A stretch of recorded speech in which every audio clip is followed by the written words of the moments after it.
खिद्रबनी इमा इचा चंगदुना थीबा याबा थीरे यारदी मतें खरा पांगबियुबा नंगी नुपासु मफम खंगदना मांगखरबा नुंगाइतेदा अदुदि आइगी तुंगिलोदना आइदी नुपीसु थीद्री हे नंना हाइदु कनाना हा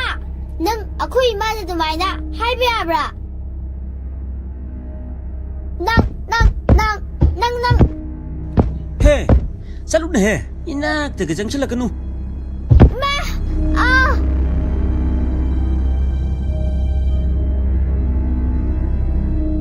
ममा आई लेना नंगुबा मना इसाबु ताथी तवैना तौबना तिक्सु नते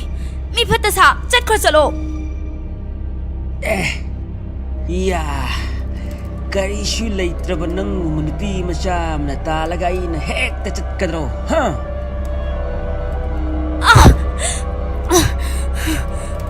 या अखोई माबु थादो आइगी माबु थादो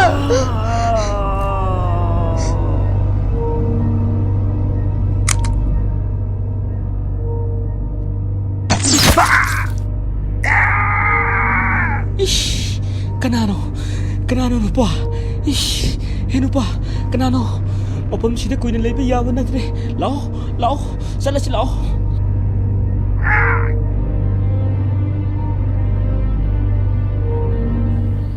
ni kanano ki ganu nupi masa ai khoi nangi marup ni sakhangdaba ibung ipwasa nakhoibu kanano ai gi ming na kai mi kawi aduga mahak nga panthoiba ai khoi mafam masida panthoibagi mayambagi khongul leba lakpani adudi noi akhoi pabu thena pura akhoi pabu do ngaya ayuta ngonda gi wara pasambi ani kha thunu ni hayuna puji phawa yumda hajiye noi akhoi pabu thena pura ichan ai khoi di nangi paba thengnarakti ꯑꯩꯒꯤ ꯅꯨꯄꯥꯗꯣ ꯍꯧꯖꯤꯛ ꯍꯤꯡꯂꯝꯈꯤꯒꯗ꯭ꯔꯥ ꯈꯪꯗ꯭ꯔꯦ ꯃꯍꯥꯛꯀꯤ ꯈꯣꯡꯒꯨꯜ ꯂꯤꯔꯛꯄꯗ ꯃꯤ ꯐꯠꯇ ꯈꯔ ꯊꯦꯡꯅꯗꯨꯅ ꯏꯃꯥ ꯏꯆꯥꯗ ꯈꯨꯠ ꯊꯥꯒꯦ ꯇꯧꯔꯝꯕꯅꯤ ꯏꯕꯨꯡ ꯏꯄ꯭ꯋꯥ ꯈꯣꯏꯅ ꯃꯇꯝ ꯆꯥꯅ ꯂꯥꯛꯂꯝꯗ꯭ꯔꯕꯗꯤ ꯉꯁꯤ ꯏꯃꯥ ꯏꯆꯥꯒꯤ ꯂꯥꯏꯕꯛ ꯀꯔꯤ ꯊꯣꯛꯑꯝꯒꯗꯕꯅꯣ ꯈꯪꯗꯦ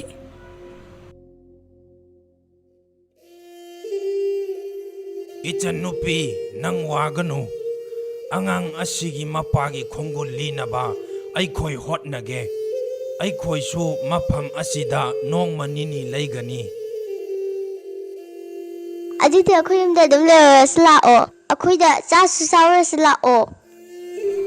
ibung hoina yabirabadi ngasigi numitсима nachangi yumda pothabiro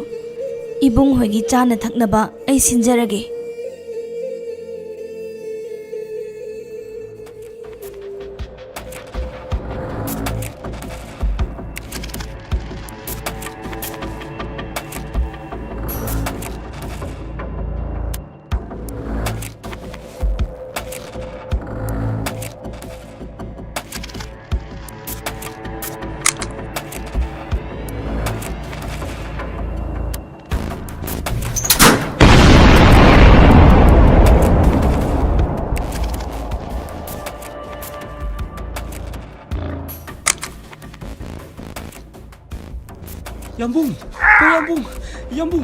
Yambung ai ki mating amta pangbiu Yambung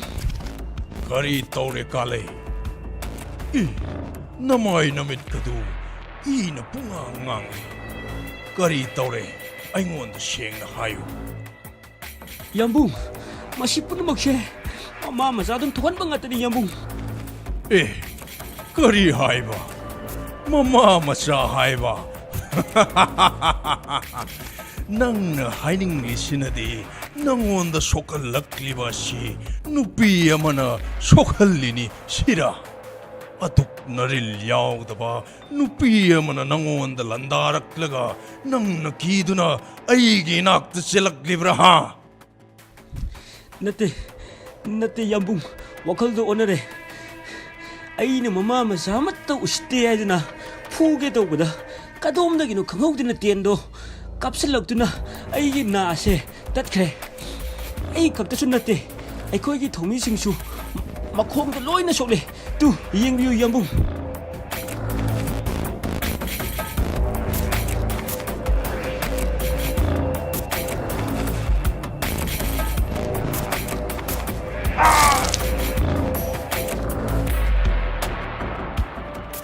ꯌꯥꯝꯕꯨꯡ ꯊꯤꯜꯂꯕꯅꯤ ꯍꯧꯖꯤꯛꯃꯛ ꯃꯐꯝꯗꯨꯗ ꯆꯠꯇꯨꯅ ꯑꯩꯉꯣꯟꯗ ꯂꯥꯟꯗꯥꯔꯛꯄ ꯃꯤꯁꯤꯡꯗꯣ ꯃꯇꯤꯛ ꯆꯥꯕ ꯄꯔꯥ ꯇꯝꯕꯤꯔꯨꯁꯤ ꯀꯥꯂꯩ ꯍꯧꯖꯤꯛꯃꯛ ꯃꯐꯝ ꯑꯗꯨꯗ ꯑꯩꯈꯣꯏ ꯆꯪꯁꯤꯟꯕ ꯌꯥꯈꯤꯔꯣꯏ ꯅꯉꯣꯟꯗ ꯈꯨꯠ ꯊꯥꯔꯛꯂꯤꯕ ꯃꯈꯣꯏꯗꯨ ꯑꯩ ꯆꯤꯡꯅꯕ ꯃꯤꯑꯣꯏ ꯈꯔ ꯂꯩ ꯃꯈꯣꯏ ꯏꯆꯝ ꯆꯝꯕ ꯃꯤꯑꯣꯏ ꯑꯃꯠꯇ ꯅꯠꯇꯦ ꯑꯗꯨꯗꯤ ꯌꯥꯝꯕꯨꯡ ꯃꯈꯣꯏ ꯑꯗꯨꯝ ꯆꯠꯍꯟꯈ꯭ꯔꯁꯤ ꯍꯥꯏꯔꯤꯔꯣ ꯑꯗꯨꯕꯨꯗꯤ ꯆꯨꯝꯃꯤꯗ ꯌꯥꯝꯕꯨꯡꯗ ꯁꯣꯛꯄ ꯅꯠꯇꯕꯅꯤꯅ ꯀꯔꯤꯁꯨ ꯀꯥꯏꯗꯦ ꯅꯠꯇ꯭ꯔꯥ ꯋꯥꯈꯜ ꯌꯥꯎꯗꯕ ꯃꯤꯒꯨꯝ ꯊꯕꯛ ꯇꯧꯕ ꯑꯩ ꯄꯥꯝꯗꯦ ꯑꯩꯈꯣꯏ ꯑꯃꯨꯛ ꯍꯜꯂꯛꯄ ꯌꯥꯏ ꯈꯟꯗꯨꯅ ꯃꯈꯣꯏꯁꯨ ꯃꯤꯀꯨꯞ ꯅꯥꯍꯨꯝ ꯁꯤꯡꯅ ꯂꯩꯔꯝꯒꯅꯤ ꯃꯈꯣꯏꯒ ꯃꯥꯌꯣꯛꯅꯕꯒꯤ ꯃꯍꯨꯠꯇ ꯑꯆꯦꯡꯕ ꯇꯟꯖꯥ ꯉꯥꯏꯈꯤꯁꯤ ꯑꯩꯈꯣꯏꯒꯤ ꯏꯊꯧꯗꯤ ꯈꯨꯟ ꯑꯁꯤꯕꯨ ꯂꯣꯏꯅ ꯂꯧꯁꯤꯜꯂꯒ ꯀꯥꯅꯤ ꯊꯥꯕꯅꯤ ꯅꯪ ꯃꯗꯨ ꯀꯥꯎꯐꯗꯦ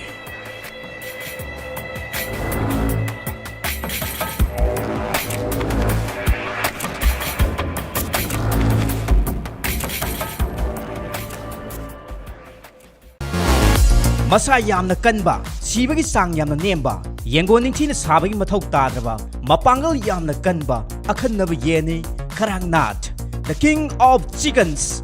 ꯍꯥꯏꯔꯤꯕ ꯌꯦꯅꯥꯎ ꯑꯁꯤꯕꯨ ꯑꯗꯣꯝꯅ ꯂꯣꯏꯕꯤꯔꯒ ꯑꯗꯣꯝ ꯁꯦꯟꯗꯣꯡ ꯂꯩꯕ ꯏꯟꯇꯔꯄ꯭ꯔꯤꯅꯔ ꯑꯃ ꯑꯣꯏꯅꯤꯡꯂꯕꯗꯤ ꯍꯧꯖꯤꯛꯃꯛ ꯄꯤꯖꯔꯤꯕ ꯀꯣꯟꯇꯦꯛ ꯅꯝꯕꯔ ꯑꯁꯤꯗ ꯑꯣꯔꯗꯔ ꯇꯧꯕꯤꯌꯨ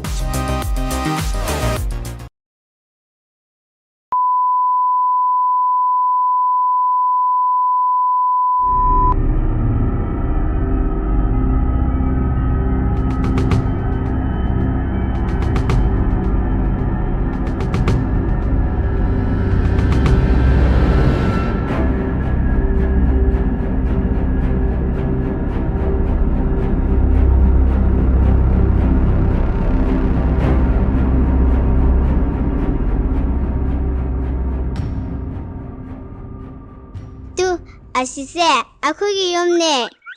ꯂꯥꯛꯑꯣ ꯂꯥꯛꯑꯣ ꯅꯣꯏꯅꯤ ꯆꯥꯛꯁꯨ ꯌꯥꯝꯅ ꯌꯥꯝꯂꯝꯃꯅꯤ ꯑꯗꯣ ꯅꯣꯏꯅꯤꯗ ꯑꯩꯅ ꯀꯩ ꯍꯥꯏꯅ ꯀꯧꯗꯣꯏꯅꯣ ꯅꯪꯅ ꯀꯧꯅꯤꯡꯕ ꯑꯃ ꯍꯦꯛꯇ ꯀꯧ ꯀꯔꯤꯁꯨ ꯀꯥꯏꯗꯦ ꯅꯨꯄꯤ ꯃꯆꯥ ꯃꯥꯅ ꯏꯄꯟ ꯀꯩꯃꯤ ꯑꯗꯨꯒ ꯑꯩꯉꯣꯟꯗ ꯃꯥꯃꯣ ꯑꯩꯗꯤ ꯃꯥꯃꯣ ꯑꯗꯨꯝ ꯀꯧꯔꯒꯦ ꯑꯩꯗꯤ ꯃꯥꯃꯣ ꯀꯧꯅꯕ ꯃꯤꯁꯨ ꯀꯅꯥꯝꯇ ꯂꯩꯖꯗꯦ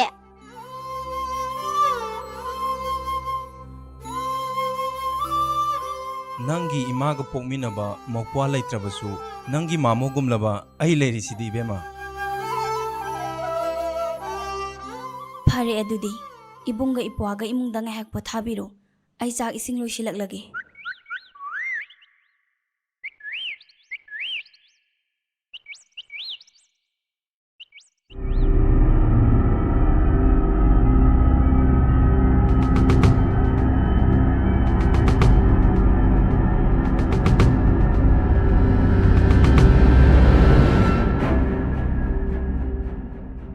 ꯑꯩꯈꯣꯏ ꯄꯨꯝꯅꯃꯛ ꯃꯐꯝ ꯑꯁꯤꯗꯒꯤ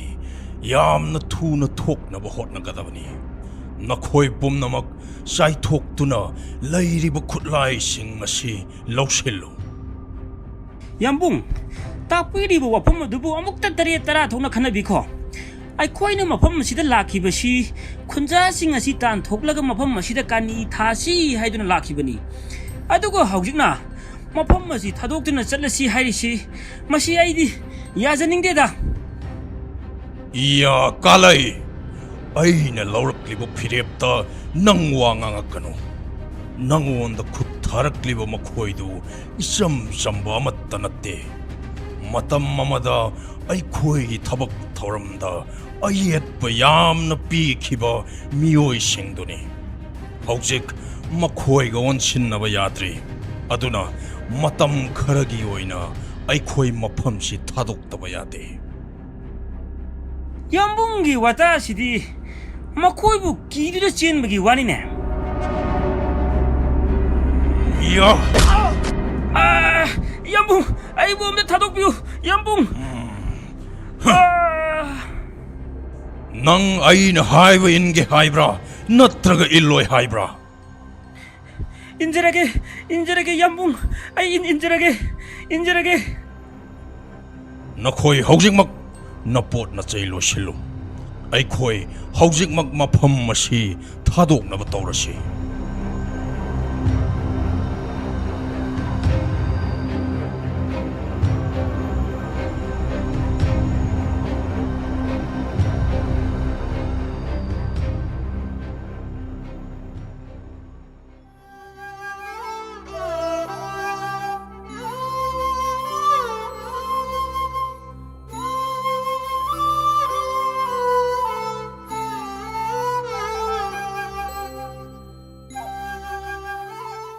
타릭 낭 짝짜드라바디 까리 떠오르게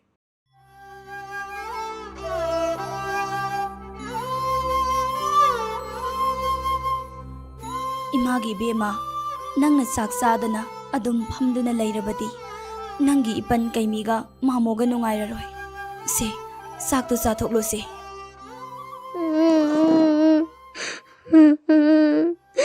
इमा अखोई पाबदो करी चारमगनी ngaraandagina huji phawba chasu ama phaw charamoi ima से चाक से हाना मुक्ता चाथो चानिंगदे ai chak ama phaw chaningde ai khoi paba yaujibao ai chak ama phaw charoi Imangi बेमा थारिक थारिक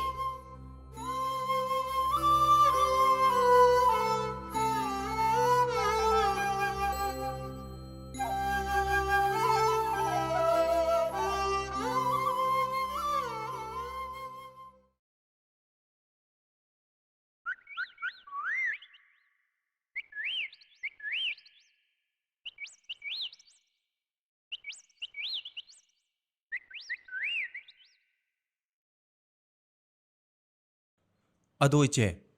तादना युमदगी थोखिबा मतमदा कना कनादि लोइनखि लैकायगी ममानबगा चटमिनखिबा लैब्रा कनामतगा चटमिनखिदे मतोमता चटखिबनी महाक मी अतैगा नुंगाइनदबा मुक्नबा लैखिब्रा नहान सिंह चनबा चटपा नुमित अमदा मागी ममाइदा थीना सोक्लगा हलकपा नुमित अमदी यावखि नुमितुदा अइना हंगबदसु महाक फजना खुमलखिदे कोना काउलेन हाइबा ताकू अदुना मंगोंदा फुरखि हाइबदो अइना खंगलखिबनी करी काउलेन हाइबा काउलेन हाइबदी कनानो पांथोइबा ताकू रमकाइगी मीरा मानी पन कैमी ताकू रमकायगी अचानबा मीनी मीगी लमदा नमफुदा चंगसिलगा कानी थाबदा ममिंग लेरबा ताकूनी ngasai ichiega tharikada khut thage tawramba midu kaulen gi mi soidana oiramgani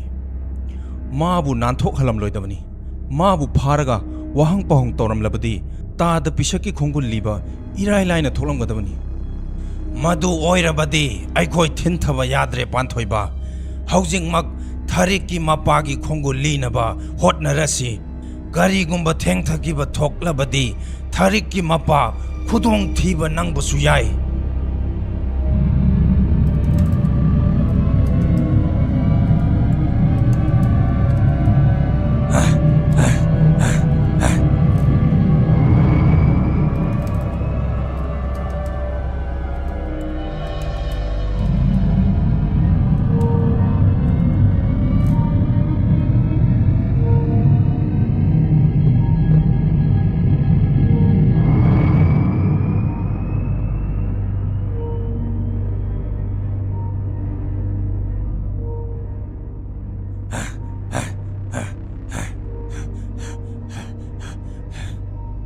तू येंगो इपन कैमी मसीदा पाइख्रिबा जहासे काउलेन होइगी सोइदना ओइरमगनी मानी पांथोइबा मसीगी अपाइबी जहासे आई मसक मुन्न खंगी मसीदा चतख्रिबसे रमकाइगी जहाजनी काउलेन न सिजनबा सोइदना ओइरमगनी लाओ पांथोइबा मसीगी खोंगु लिरु रसी होइ इपन कैमी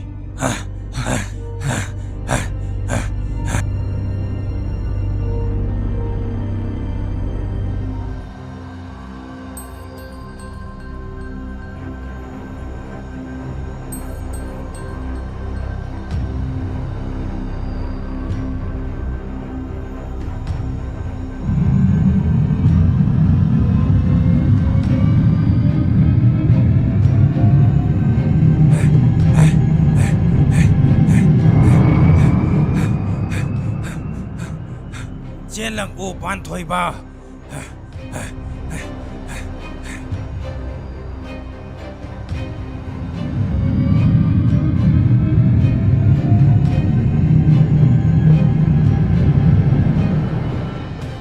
इपन कैमी मखोइसी मफम असी थादोक्तुना चटपा माली पांथोइबा हौजिक थारिक की मपा पिसक की लंगला लंजिन थीबा खरा वाना थोकलगनी मखोइसिंग असे थेंगनबगी तंजा अमा फंगलमलबदी पिसक पुथीबा लाइना थोकलमगदबनी इपन कैमी करी मरमगिनो मखोइना मफम असी थादोक्तुना ताहा ताहा चटख्रिबसे ngasai ayuk nangna ten kaptuna sokan khiba nupadu makhoi mi soidana oiramgani nangi tenjai amana makhoi mi amagi makhongda pankhibani aikhoi mafam sida leire haiba makhoi khanglamba yai taku ramkai gi mi amatana aiga mayok naba pamde haibasi nang khangba natra मधुना चुम्बो ओरबदी मखोय खुल अदुदा अमुक हन हलकनी हाइबा थाजद्रे हौजिक पिगलिबा थारिकी Mopa थीबगी थौदांग अइखोयना लौबा ताबनी करिगुम्बा फत्रबा मखोयगी खुत्ता थारिकी मपागी मथोय मांगलबदी कमदौबा हाइबा ngamde panthoiba थारिकी मपागी खोंगुल लीनबा तौसी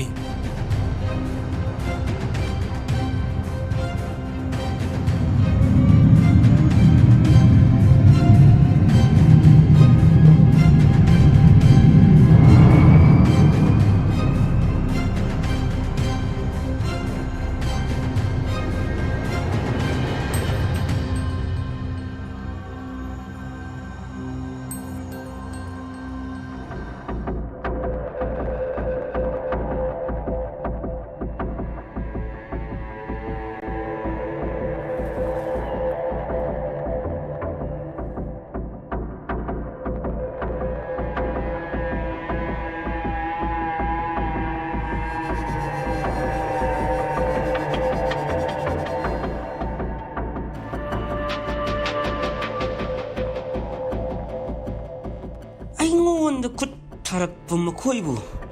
ꯏꯔꯥꯏ ꯂꯥꯏꯅ ꯀꯔꯤꯁꯨ ꯇꯧꯗꯅ ꯂꯪꯊꯣꯛꯂꯝꯂꯒ ꯄꯥꯡꯗꯕ ꯑꯃꯒꯨꯝ ꯆꯠꯂꯛꯄꯁꯤꯗꯤ ꯄꯦꯟꯗꯤ ꯄꯦꯟꯈꯤꯗꯦꯗ ꯍꯦ ꯌꯥꯝꯕꯨꯡ ꯑꯗꯨꯛ ꯉꯥꯏꯉꯝꯗꯕ ꯇꯧꯒꯅꯨ ꯀꯥꯂꯩ ꯑꯩꯈꯣꯏꯅ ꯃꯐꯝꯁꯤꯗ ꯂꯥꯛꯂꯤꯕꯁꯤ ꯃꯈꯣꯏꯒꯤ ꯃꯤꯠꯇ ꯎꯠ ꯆꯥꯏꯕꯅꯤ ꯑꯩꯈꯣꯏ ꯃꯐꯝꯗꯨ ꯊꯥꯗꯣꯛꯇꯨꯅ ꯆꯠꯈꯤꯕ ꯃꯥꯜꯍꯜꯂꯒ ꯑꯆꯦꯡꯕ ꯇꯟꯖꯥ ꯂꯧꯔꯒ ꯂꯨꯝꯐꯨ ꯑꯃꯨꯛ ꯇꯧꯒꯗꯧꯔꯤꯕꯅꯤ ꯑꯁꯦꯡꯕꯒꯤꯔꯣ ꯌꯥꯝꯕꯨꯡ ꯅꯉꯣꯟꯗ ꯑꯩꯅ ꯑꯣꯏꯗꯕ ꯑꯃꯨꯛ ꯉꯥꯡꯈꯤꯗ꯭ꯔꯥ ꯅꯉꯣꯟꯗ ꯍꯥꯟꯅꯁꯨ ꯍꯥꯏꯈ꯭ꯔꯕꯗꯨꯅꯤ ꯃꯈꯣꯏꯒ ꯍꯛꯊꯦꯡꯅꯅ ꯃꯥꯏ ꯑꯣꯟꯁꯤꯟꯅꯕ ꯑꯩ ꯄꯥꯝꯗꯦ ꯃꯈꯣꯏꯅꯅꯤ ꯑꯩꯒꯤ ꯑꯣꯖꯥꯒꯤ ꯖꯍꯥꯖ ꯃꯈꯩ ꯎꯠ ꯑꯣꯏꯅ ꯇꯨꯝꯍꯟꯈꯤꯕꯗꯣ ꯑꯣ ꯉꯥꯛꯄꯤꯒꯅꯤ ꯌꯥꯝꯕꯨꯡ ꯑꯩꯁꯨ ꯈꯪꯗꯅ ꯄꯉꯥꯡꯗ ꯍꯦꯛ ꯉꯥꯡꯂꯨꯔꯦ ꯑꯗꯨꯅꯅꯤ ꯑꯩꯅ ꯁꯤꯜꯂꯛꯂꯤꯕ ꯊꯕꯛ ꯊꯧꯔꯝꯗ ꯌꯦꯜꯂꯛꯀꯅꯨ ꯍꯥꯏꯔꯤꯕꯁꯦ ꯃꯈꯣꯏꯕꯨ ꯂꯥꯏꯐꯝ ꯈꯨꯂꯦꯟ ꯍꯥꯏꯕ ꯈꯨꯟ ꯑꯗꯨꯗꯒꯤ ꯇꯥꯟꯊꯣꯛꯇꯕ ꯌꯥꯗꯦ ꯀꯔꯤꯒꯨꯝꯕ ꯃꯈꯣꯏꯅ ꯃꯐꯝ ꯑꯗꯨꯗ ꯑꯗꯨꯝ ꯂꯩꯁꯤꯟꯈꯤꯕ ꯊꯣꯛꯂꯕꯗꯤ ꯑꯩꯈꯣꯏꯒꯤ ꯊꯕꯛ ꯑꯃꯠꯇ ꯄꯥꯡꯊꯣꯛꯄ ꯌꯥꯔꯔꯣꯏ ꯑꯗꯨ ꯌꯥꯝꯕꯨꯡ ꯀꯔꯤꯒꯨꯝꯕ ꯃꯈꯣꯏꯅ ꯑꯌꯦꯠꯄ ꯄꯤꯔꯛꯂꯗꯤ ꯀꯝꯗꯧꯕ ꯌꯥꯝꯕꯨꯡ ꯀꯥꯂꯩ ꯅꯪꯁꯦ ꯑꯣꯟꯊꯣꯛꯅ ꯋꯥꯈꯜ ꯌꯥꯎꯗꯦꯗ ꯃꯈꯣꯏꯅ ꯑꯌꯦꯠꯄ ꯄꯤꯔꯛꯄ ꯉꯝꯗꯅꯕꯅꯤ ꯑꯩꯅ ꯑꯆꯦꯡꯕ ꯇꯟꯖꯥ ꯂꯧꯔꯒ ꯂꯨꯝꯐꯨ ꯇꯧꯅꯤ ꯍꯥꯏꯔꯤꯕꯁꯦ ꯐꯔꯦ ꯉꯁꯤ ꯅꯣꯡꯃ ꯅꯤꯅꯤꯗꯤ ꯃꯐꯝ ꯑꯁꯤꯗ ꯂꯦꯜꯂꯁꯤ ꯑꯗꯨꯒ ꯑꯩꯈꯣꯏ ꯂꯩꯇ꯭ꯔꯦ ꯍꯥꯏꯕ ꯃꯈꯣꯏꯗ ꯃꯇꯝ ꯈꯔ ꯈꯜꯍꯟꯕ ꯃꯊꯧ ꯇꯥꯏ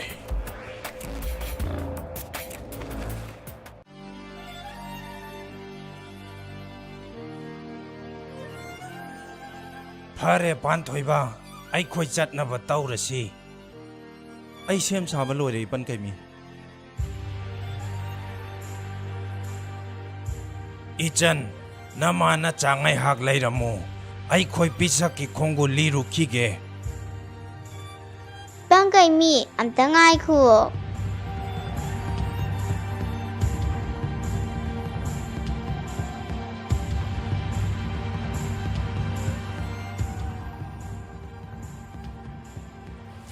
इपन काइमी से सिगी चामरम से पुको होरे नंगना चायामा कांदा चाव को इपन काइमी अदु इपन काइमी मामोगा नुई अनि चंदुना अखोई पाबदो फन्नबा खरा थिबियु को इपन थारिक नंग वागनु मामोगा इपन कैमिगा अखोई अनि चंगदुना नंगी पाबदो थिगदौरिबनी थारिक नंग वागनु नंगा नंगी पाबगा नोंगमदी सोइदना अइना उना हनगनी इबुंग नचनगिदी महाक नतना कनासु लैजद्रबनी करिगुंबा मंगोंदा फत्तनुंदा थोक्लबसु असेंगबा दुदी नचनदा हाइबियुको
इपन कैमी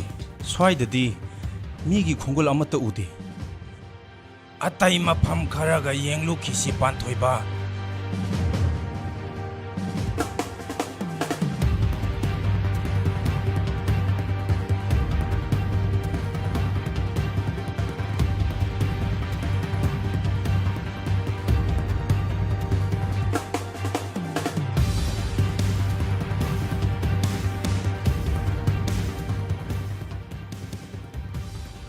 इपन कैमी करी तौरे पांथोइबा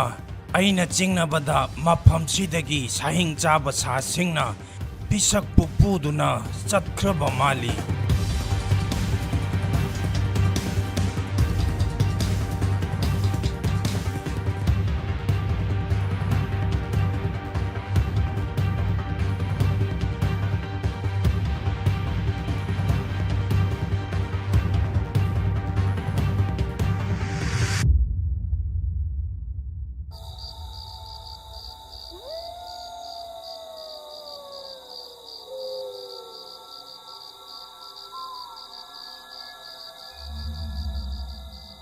इपन कैमी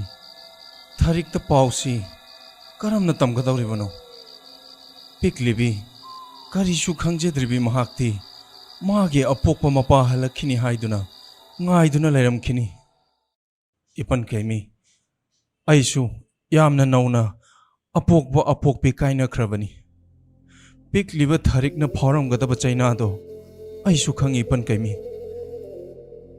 पांथोइबा मियोइबगी मपोक्ता पोक्लबदी ताइबंगी अवा अनादगी नाथैदुना चेनबा खक यारोय ngasi unaribasing ase nongmadi soidana kaina khigadaба ngaktani apokpa apokpi kaina bagi chaina phangba haibase macha oibasingi laibakta tamkhrabani taibangi awa ana haibase paklaba samudragi isingumbani karigumba matamda akanba sapuga loinana ihaurakani aduga karigumba matamdana ingna chikna amuk laikhigani ꯑꯩꯈꯣꯏꯒꯤ ꯏꯊꯧ ꯍꯥꯏꯕꯕꯨ ꯑꯀꯟꯕ ꯏꯔꯩ ꯂꯥꯛꯄ ꯃꯇꯝꯗ ꯏꯔꯩꯗꯨꯒ ꯆꯥꯟꯅꯅ ꯏꯔꯣꯏꯕ ꯉꯝꯅꯕ ꯍꯣꯠꯅꯒꯗꯕꯅꯤ adubu ipan kaimi piklibi tharikna apokpa mapa kaina bagi chaina do karamna khangani पांथोइबा matamna loina ahongba purakkani. Nang madugidamak karisu warunu.